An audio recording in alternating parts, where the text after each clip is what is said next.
Scoot Henderson, Rucker, did not have the most ideal rookie season, but also not necessarily an unexpected one. Um, Transitioning to the NBA as a point guard is incredibly, incredibly hard. So Scoot Henderson, he ended up as number 2 on our final big board last year. Ended up as the 3rd overall pick to the Portland Trailblazers. This season has averaged 14 points, 5.4 assists, 3.1 rebounds, 3.4 turnovers, with shooting splits of 38.5, 32.5, and 81.9. His assist rate of 30 ranks in the 70th percentile. His turnover rate of 17.5 ranks in the 5th percentile. So exact opposite ends of the spectrum for both of those. Drawing a ton of fouls. The on-off stuff is a mess. This team has been a mess all season, but Scoot has kind of finished with a really strong end to his rookie season. Ton of injuries on this team. They're in transition mode. Where do you want to start with Scoot Henderson?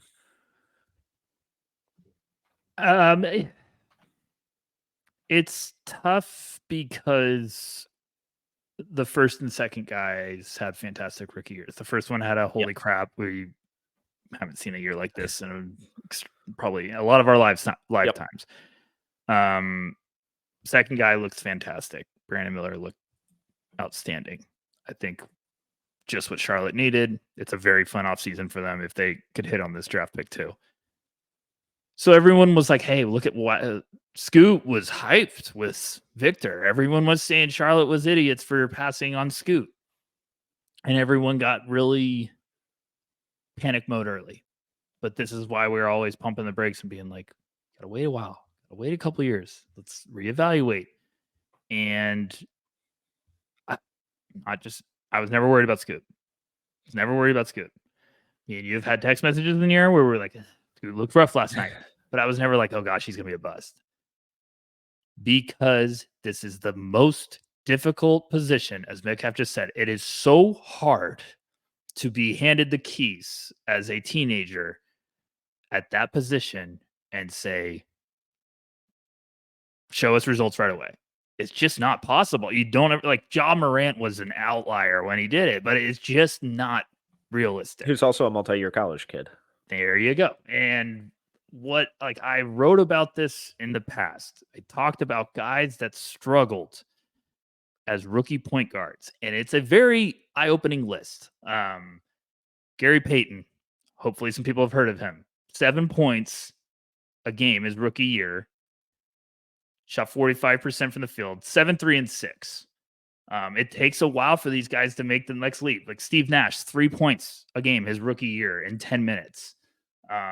Curry even struggled a little bit. John Stockton, 5 points a game in 18 minutes.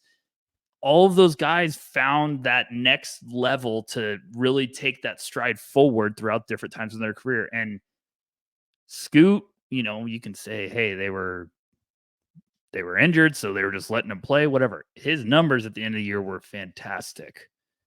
I think confidence going into that first full offseason is the most important thing ever, and we got to see them live. Watching Scoot at the beginning of the year and watching Scoot at the end of the year, two completely different players. He looks more like the G League Ignite product of that last game we saw, and I know everything was clicking, but it just looked more of like he was confident in every decision he was trying to make. So I think if you're a Blazers fan, you should be pumped out of your mind. Like, I think he's right on track. He knows what he needs to work on.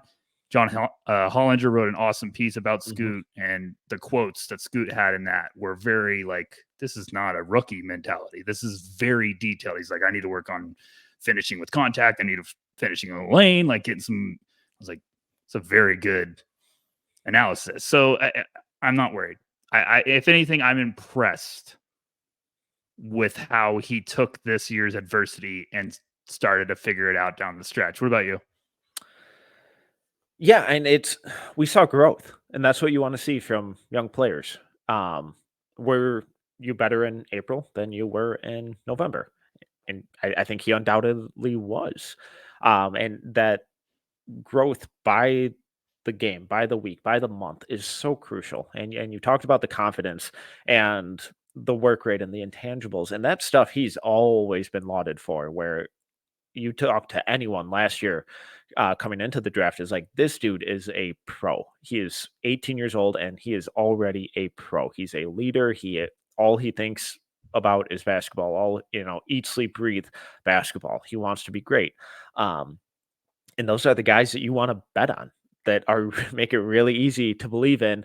And I know we always get super reactionary about the rookie year and the 1 year of, oh, well, he's a bust or not. It's like, what are we doing? It's 1 year. We're drafting for a career. We're drafting to build a franchise. If you're drafting in the top 3 and expecting to win something right away, you're doing it wrong. You're drafting to build. And all of these top 3 picks, Brandon Miller, Wemby, Scoot, all 3 of these teams should be really excited about what they're building. When I see redrafts already of this draft and I see, no shade to Jaime Jaquez, but when I see guys like that going over Scoot, I'm like, what are we doing? It's like, yes, Jaime had a far superior season to Scoot. If we're taking just this year, absolutely, I get it. But if we're doing a redraft for going forward and kind of building a team, what are we talking about? The stuff that Scoot showed down the stretch was exactly what you wanted to see from him. It'd be fantastic if he showed this at the start of the year, but he didn't. The roster was a little more confusing. He had a little more room to breathe at the end of the year because guys like Malcolm Brogdon and Anthony Simons were hurt. But what I think Scoot showed was that he has the chops to really be that lead point guard, to initiate the offense, to run stuff, to get guys open, to get to his spots. The athleticism and explosiveness that we saw from him live, it was insane. How quickly he popped out of those crossovers, just constantly left guys in the dust, put guys on posters, got to wherever he wanted in the mid range, and constantly set up guys for wide open looks. It'd be great if the assist to turnover numbers were better, but Rucker, I believe to get an assist, the other guy has to do what? He has to make it. Oh, interesting. No one on that team can shoot. At least the ones, the wings that Scoot was mostly playing with, Tamani Kamara, Matisse Thybulle, Jabari Walker, Chris Murray. I like a lot of those guys. They're kind of fun. Most of them are sub 35% three-point shooters. It's tough. It's tough. And the injuries that were around them, the youth of that team, I would have zero concerns about Scoot going forward. Yeah, absolutely. I love him. I think everything that he's done is fantastic. I'm excited to see what he kind of grows into. I think this is going to be a humongous offseason. I think he work his ass off. Yeah. Shout out my dog barking. No, go ahead, and then I'll take care of this. Always fun live when we go live. No, so the stuff that we saw from Scoot, it was, and when I covered the Timberwolves game and the Trailblazers were in town, I got to see him warm up. He didn't play this game, unfortunately, because he was just getting back from an injury, but just his workout, how big his legs are, how strong he is, how explosive he is, how in tune to executing the little things and perfecting every little nuance of his shot, of how to run the pick and roll. His attention to detail was incredibly impressive, especially for someone that young, let alone a veteran. The way that he was going through his pregame stuff, it was really similar to what I saw from guys like SGA. It really surprised me. It really, really surprised me. And it's stuff that you don't typically see from teenagers, who they're a little looser. And he was approaching it like a job. He was out there being super specific about the drills he was going through, working with his coaches, getting an incredible workout in already. And then you see it translate to the game, and you see the entire offense revolve around him and how he's able to generate shots. It's exactly what we wanted to see from him.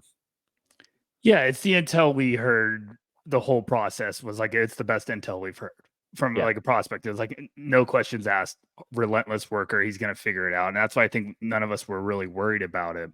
And I still am not worried about Scoot, because I think this is going to be a fantastic offseason. I've talked about it before. I think those first summer league games for rookies are so important. If you miss, he only played a little bit. He looked fantastic, and then missed it all with an injury, and they're being safe. But guys like that, I think you just need the mental reps of just being like, okay, I'm back to basketball now. I don't have to do the media coverage. So I think, I mean, Scoot averaged 19, 3, and 8 his last 12 games on 42, 39, 82. Woo! What a different world. So I'm pumped, man. I really, really am. So the tricky part with him kind of going forward is some of their lineups and how they're able to implement everyone and take full advantage of the guys that they have, like Anthony Simons, like Shaden Sharp, like a veteran like Malcolm Brogdon, who's going to want to play. How do you see him fitting in with those guys kind of going forward? It's interesting when you kind of evaluate their roster moving forward, because at first, I'm watching the game that we saw in person in Portland, and I was like, how are they going to figure this out next year? Like, how is this going to work? And then I'm like, okay, well, Simons can play the 2. You can play Sharp at the 3. You should be starting Scoot if you're getting this version in a full off season in which he looks like he's just ready to roll. Yes, you should be rolling out the red carpet for him. Then things get interesting because I think Brogdon, he's under contract. Yeah, he's on for one more year. I believe so, yes. Yeah, take it over, Metcalf. Baby alert in the background. Sorry, No, you're folks. good. So Brogdon is on. He's got one more year left. I believe he's expiring after next year. But when we talk about their kind of ideal starting 5 of Scoot, Simons, Sharp, Jeremy Grant, DeAndre Ayton, those guys only played. Just looking at cleaning the glass, which takes out garbage time and whatnot, but they only have them recorded for 6 possessions on the season. That's nothing. These guys didn't get to play together at all. In those 6 possessions, they had a net rating of plus 83.3. That's fun. Casual offensive rating of 183.3. Surely that's sustainable. But I think that the end of this season, we saw the ideas of how they can implement it. Instead of having Chris Murray and Jabari Walker at above the breaker in the corners, that's now Anthony Simons and Shaden Sharp, who are better shooters, better athletes, better shot creators, better offensive weapons. And then you have DeAndre Ayton rolling to the rim. You have Jeremy Grant kind of lurking in those similar spots, who's also a better shooter. So Scoot's ability to get downhill, to get to the rim, to get to his spots, and then create for everyone else around him and make their lives easier and set them up in the places that they need to be after collapsing the defense, after attracting all of that attention. That's where it gets really fun when we look at the other kind of starting pieces and what should be a healthy team. They aren't far. I know this is going to be crazy for people to hear it. They're not that far. They have a lot of young pieces that could have a very nice little leap coming into next year. And I'm not talking about like, oh, they're going to become stars, but like I like Rucker a lot. I think from what I've heard, the intel with him's fantastic. Like he's a psychotic worker. Seeing him in person, I was like, oh gosh, he adds a little bit to his frame. Don't be surprised by a potential growth spurt either. Yes. That would be weird. So, and then like I still think, big offseason for Chris Murray. I wanted a little more seeing him, but big offseason for him. Jabari I love, Tumani I love. And then we just listed a lot of good guys that have been banged up. So this is all going off of if this end of the year thing carries over into that big step. Yeah. And then you have 2 lotto picks coming. So you got to hit on those. You really do. But if everyone's healthy, Shaden Sharp, alien. If he's fully healthy and back, that's a big punch. Grant, Simons, they're not far. Like it's not far from being like, okay, they got something cooking here. And I already do think they have a lot of really good young pieces that, are on the right track. And I feel like it's a team that likes each other and there's a lot of chemistry. So this is the rebuild you want. You want to all of a sudden, if you could find that star and you have him alongside another star like Shaden Sharp, and then you got Simons too, and Grant's the nasty connector that just knows how to play. Like they got to hit with these 2 picks. Even in this class, this is a type of team and a type of draft that I believe Portland could do some damage because you're going to build some depth. So I just think, man, like it's a dream finish for a rookie point guard to end the year. I don't know if I'm overreacting, but I think this is an absolute dream. You got him feeling good about himself. He showcased what you believed in. And then he ended the year. I mean, after that game, I turned to you guys because they sat him out of the 4th when he had 30, but I think he banged his shoulder up. I was like, I would not play him another damn game because I want that confidence in his head to end the whole year. The last thing they needed is to play him the last game of the year and he goes 2 for 12. Like, just be like, he's done. He looked my favorite play in that game. And I'm not just overreacting to the one game, but I turned to you when Dylan Brooks was trying to, like, Scoot was cooking a little bit in the first quarter, and Dylan Brooks tried to get him kind of rattled and like shoved him once. I was like, just I know what he's doing doing. some I know Dylan what he's Brooks doing. cheap Yeah, shots. he's just trying to be like, get out of your game. And then later, Scoot shoved him like a quarter later and kind of just gave him a stare down, like, that one's not going to work with me. And I was like, that's the complete G League guy we saw. Like, I haven't seen that all year. So I'd be pumped. I'm a Blazers fan. Like, I really still feel fantastic about Scoot. I couldn't agree more. I think all three teams in the top 3 of this last draft hit it out of the park, and I think It's they should rare. all be incredibly happy going forward. But some of this stuff takes time, and adapting to the NBA is really difficult. Not everyone does it at the same speed, and we have to remember that these kids are really, really young. They're teenagers going up against seasoned vets and seasoned pros. The difference in speed and physicality, athleticism, IQ, it's so different and something they've never experienced before. So expecting them to be able to initiate the offense, score efficiently, create for others, and defend all at a high level right away, it's not realistic. It takes a little bit of time. So, Rucker, when we look at this draft, specifically kind of the guards, who are some of the names that you think could struggle initially, but we shouldn't necessarily worry about, especially if we see kind of steady progression throughout the season like we did with Scoot? Castle? I think Castle's a good one. Topic. All of them?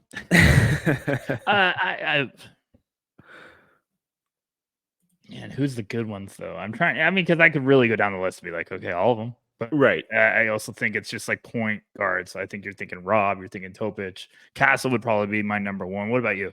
I think Castle and Topic would be the top 2 that I go to, and I kind of have to keep reminding myself about, especially about Topic. I know we kind of talked about him the other week in a similar vein, but I really didn't like the games, his 3, 4, or 5 games with Mega, and that's a big step up in competition in the middle of the season to a new team, and it's kind of a similar thing that we're talking about right now, where it's like, all right, that's really hard. We got to factor in context and the adjustment period, and that it's like, was I being overly harsh on really hitting him for those performances? Yeah, I was, and he's just kind of steadily climbed back up my board, and it wouldn't surprise me if he faces another similar kind of steep learning curve in the NBA where he figures out those angles, where he figures out the speed of the defenders in those weak side rotations as he figures out his shot. It's going to be asking a lot of him. And if he's on one of these bad teams, which we expect him to be, because I'd be pretty surprising if he fell out of the top 5, he's going to be kind of in a similar talent situation, surrounding talent situation that Scoot found himself in this year. It's going to be really tough.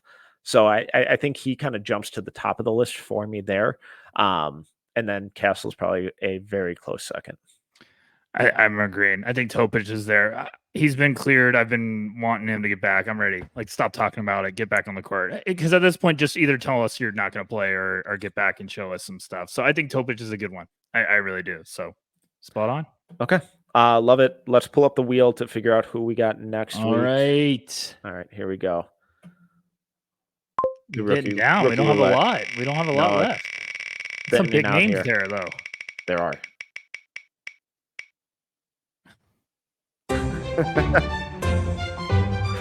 Alrighty. Cam Whitmore from the Houston Rockets. Someone else we just saw in person. I've seen him a couple times this year. That's a good one because I have a hot take I wanted to ask, and I'll wait and ask it next week. That'll be good. Okay. That's exciting. Because it's about this year's class and comparing Whitmore. So I wanted to ask you, but I'll save it for that last segment. I'll be like, okay, here's my hot take. Great. We're already cooking.